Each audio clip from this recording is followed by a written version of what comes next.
Chris Sununu. And Governor, I really appreciate your time tonight. Thanks. So, obviously Nick's laying out that this is what he expected and others expected. Sorry, this is CNN broadcast Are you happening right surprised now. at all that the court flat out rejected December 11th, Texas's 2020, challenge? Friday. No, not really. Scotus rejects Texas Trump bid to overturn election results, according to the headline. The general was pretty clear early on that we really didn't have standing. Our electors really didn't have standing in this. I'm also a 10th Amendment guy. Anytime a state's tries to infringe on what other states are doing, I always get a little hesitant on that. And I support the president's ability to challenge if he didn't see something in the voting in other states. He has every right to challenge that, and it appears now he's exhausted those challenges.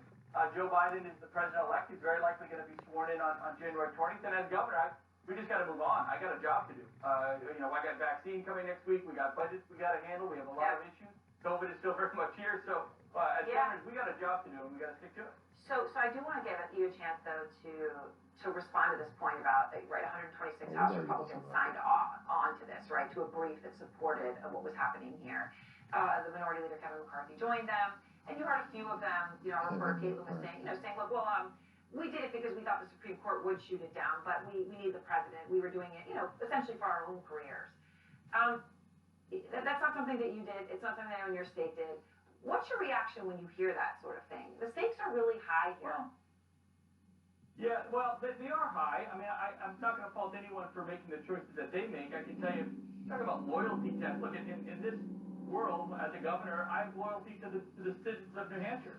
That's it. I mean, it really starts and stops right there. So I can't speak for what other folks did and why they did it, their motives behind doing it. And I support their right to do it. That was their right. I think we all knew it was probably a long shot at best. It was unanimous, right? Even Trump's own, appointees to the Supreme Court shot this down. So it was pretty clear, but he had every right to do it. States had the right to at least try it. On Monday, the Electoral College goes into play, and my sense is that it's going to move as smoothly as someone can expect at this point, and Joe Biden will get the electorate. Okay, so what do you say, though, to some of there's a lot of Republicans in Congress, right, who have refused to call Joe Biden the president-elect. What do you say to them? Electoral College happens Monday.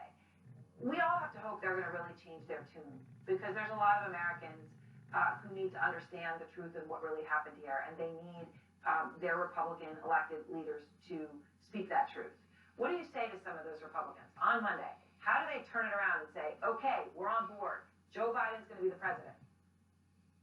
I got to be frank. I don't care what Congress says or does going forward concerning the election. It's a done deal. What I care is that they actually do something for the American people surrounding the vaccine, surrounding COVID. They've sat on their butts for 8 months, done absolutely nothing. I've said it many times before. I don't think any of them deserve their jobs at this point. None of them have shown leadership on the state's most pending crisis. What happened this evening with the Supreme Court, that's kind of it. They've kind of exhausted all the legal challenges. We got to move on. And so with me, I don't care what's said about this issue. It's in the past. We got such a big job to do in this country, and Congress has got to get down to it and figure out how to find some bipartisanship, move the ball forward, provide some funding. I mean, you got to be careful with how much you're going to spend, of course, but find that middle ground, provide something for the states, because governors have a big job to do. We're on the front lines. We're operationalizing. We're innovating. We're creating solutions for our citizens. Congress has the luxury of not having to worry about any of that. All they do, and I said it earlier today, is they support funding. They support a policy. And that's it. That's the entirety of their job. It ain't that hard. Well, frankly, that's my frustration with Congress at this point. Stop worrying about politics of yesterday and start doing the job of today. And I hear what you're saying. And as there is this dire need, right, for some sort of to deal with this crisis, there's also the CDC, Dr. Redfield saying you're going to have up to 200,000 more people dying over the next 3 months, even with the vaccine coming out. And the numbers are stunning and staggering and horrible. They're not numbers the president has been talking about this week, because he's been focused on this lawsuit. We've seen the worst week for coronavirus deaths, Governor Sununu, this week since the whole thing began. And I know it hit very close to home for you. You talk about what's happening in your state. The Republican just elected Speaker of the House in New Hampshire a week ago, Dick Hinch, died of coronavirus on Wednesday. I know he was a close friend of yours, and you have said you want people to know about this. His death was a cautionary tale. Why? It's a cautionary tale, and Dick was a great friend, but it is a cautionary tale. People have to understand that when we talk about masks and social distance and all these stipulations that we're putting in place, it's not for the safety of you, just the individual. It's the safety of your coworkers. It's the safety of your family. It's the safety of your community. Everyone has to participate in that. And when you have a select few individuals, and it's across the country, there's this kind of vocal minority out there that spends so much time trying to convince other people not to be safe. It's just completely irresponsible. It really is. We have, and to your point, we're at the peak right now. Hopefully it's a peak. Hopefully we start seeing a downturn in terms of hospitalizations and fatalities. But it's very, very real. And it doesn't matter whether you're an elected official. It doesn't matter whether you're in a long-term care facility, whether you're old or you're young. It can have very, very negative effects for you and your family and your loved ones with asymptomatic transmission, community transmission. So we're still very much in this. And that's why Congress has to do their job. Governors have been, I think, doing a great job across the country, Republican and Democrat alike, making sure that they're operationalizing something. We got a vaccine coming in a matter of days. We've been waiting for 9 to 10 months in a matter of days. We got to be ready to go. So, and we are, and we definitely are. But everyone has to be part of that solution, and that's really the message here. A cautionary tale. It's such a sad story. Dick was such an incredible individual, but everyone really needs to be part of understanding why that happened. And making sure that, they're taking care of their families, of their coworkers, of that person in aisle 6 at the grocery store. It's a community effort. Governor, I appreciate your time. Thanks so much, Governor Snow. You bet. Thanks. And next, the breaking news as we are waiting really for the go-ahead from the FDA on that coronavirus vaccine. Could be literally moments away as the White House has threatened the head of the agency, the head of the FDA earlier today. We'll tell you why. Plus, Sarah Palin. She's back in Georgia today, pushing a lot as she urges Republicans there to vote in the Senate runoffs. The rigged election, and I know that's for a whole nother bus stop, but for a rigged election. And millions of Americans already living hand to mouth with a new worry tonight. Will Congress help them? It's not looking good tonight. The flip side of today. Congress dragging its ass, and it's going to be punishing the voters for not keeping Trump in office. Observation. Subjective opinion. I wanted that on record at this point over here. I wanted part of CNN on record at this point. It is their material. Okay? It is their material. I wanted to make sure that they are copyrighted and they are responsible for all their content. That's Aaron Burnett's show on CNN. I wanted to get a reaction concerning about the decision of Scotus because I was afraid. I was afraid of what was going to happen. I was afraid that Scotus was actually going to lose its mind. Conservative at this point over here, not the rule of law. Because as I understand about the law, and I am only a college student, I am not a graduate of anything just yet, still working on it, but as I understand about the law, we're getting political science anyway, states do not have a right to tell the other states what the hell to do. Period. California cannot force any other state to comply with California's laws. If California was going to certify that a certified wacko or whack-a-mole was still the president, even though the Electoral College had said otherwise, and even though the rest of the country said the whack-a-mole is not the newly elected, California still has no right of telling or supporting another state concerning about taking rights away from other voters who voted in a newly elected different president in office, and not the outgoing lame duck.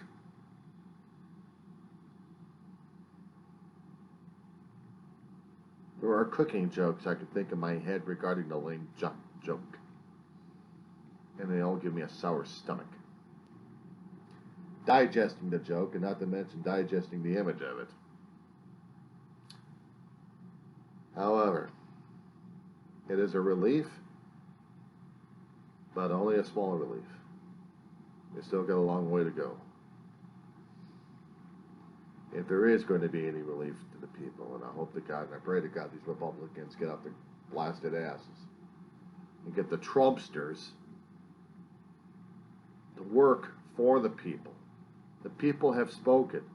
Through the court of the United States, the Supreme Court of the United States had spoken on behalf of the American voters. They had said the voters had spoken, not Donald Trump. Legally, he could do all the court cases he's got. He spent all of his money concerning about a damn thing and lose like crazy. But this is imperative. And if he actually won, then we have no democracy. We have no country. We have no constitution. We have a rule of a mob. Well, actually, we have a rule of a mobster. And the latest acquisition to the Supreme Court, Amy Cornett, I believe her last name is, a Trump-appointed judge, conservative. She actually voted for the people. Actually, she helped render a decision for the American people. And this is a sting to old egomaniac there. And I hope to God it is. I hope to God it is a sting to every egomaniac Trump supporter out there, because you cannot subvert the will of the people at this point over here. During election time, it is majority in the Electoral College, whoever's getting the majority votes of the Electoral College until it gets disbanded. We still have the Electoral College. So because of the Electoral College, President-elect Joe Biden got the votes. Outgoing President Donald J. Trump didn't. And I have never heard so much condescending whining as I've heard from him. Too much whining. He could not. He refused to acknowledge of what's happened. And he still refuses to acknowledge what happened. He still thinks everything's rigged against him.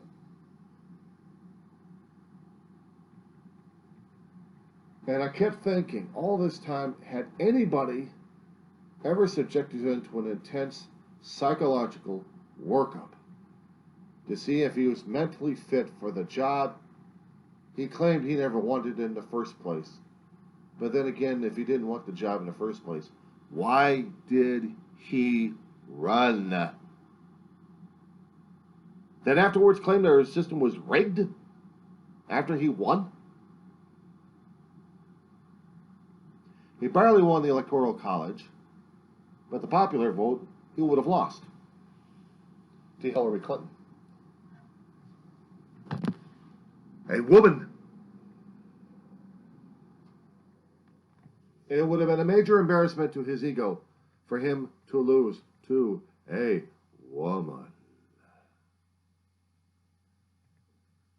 And to this day, they're still gelling on the Clintons at this point, and the Obamas, and anybody else is a Democrat. I'm still hearing the gripes and grumbles online, in the video chats, and also coming from the other idiots on the other news channels. Particularly Fox anyway, they're still blaming. Blame. They had to get over it. We got a COVID nightmare we have to get past at this point over here. We want to get our country back into a semblance that we can actually use. So why not understand and deal with what we've got? Because quite frankly, if we can't, I was afraid that we were going into a civil war. I kept pleading to people, dear God, I just hope we don't get into a civil war. We are down that road. If the U.S. Supreme Court had voted for Trump's decisions, for his madness, if they supported Mad King Trump, we would have gone down a civil war. But I'm hoping it still doesn't come to pass. Even if we get Biden and Harris solidified into the office. Because the work gets even harder at this point to convince others it wasn't rigged. And we are still divided. We are still ripe for a civil war. And for one, I'm not looking forward to it. On the other hand, I do not forgive and I do not forget a politician who turned his back on the United States Constitution in support of fealty to a madman. Kevin McCarthy is a traitor.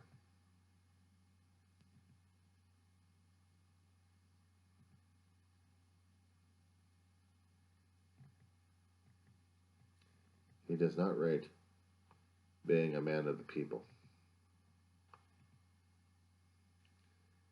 Hell, the people don't even rate as such. Because they went against the U.S. Constitution. They claim they loved law. They claim they loved freedom and liberty. It is based off of what we have going, all the precedents, all the laws, everything that our country was built upon. Good, bad, ugly, indifferent, ignorant, arrogant, savage. Our country is full of inconsistencies, and yet we still struggle for identity, for unity. We are all different, but we all hold some semblance of the quote-unquote American dream. Otherwise, why are we still here in the first place? We still want liberty. We still want freedom. We still want the right to say whatever we want. But the problem is there's always consequences and there's always a price to be paid. The government won't be doing it against you. Everybody else will. And every action that you take in this country, scrutinized, monitored. You fear the camera too much. It's not the camera. It's your actions and it's your words. Mine will have boomerangs on me. I've accepted that a long time ago, that I will have boomerangs. The only trouble is, people haven't. COVID-19 still kicks our ass, and this is one of those boomerangs. And if we don't pay attention to it, we're all FUBAR.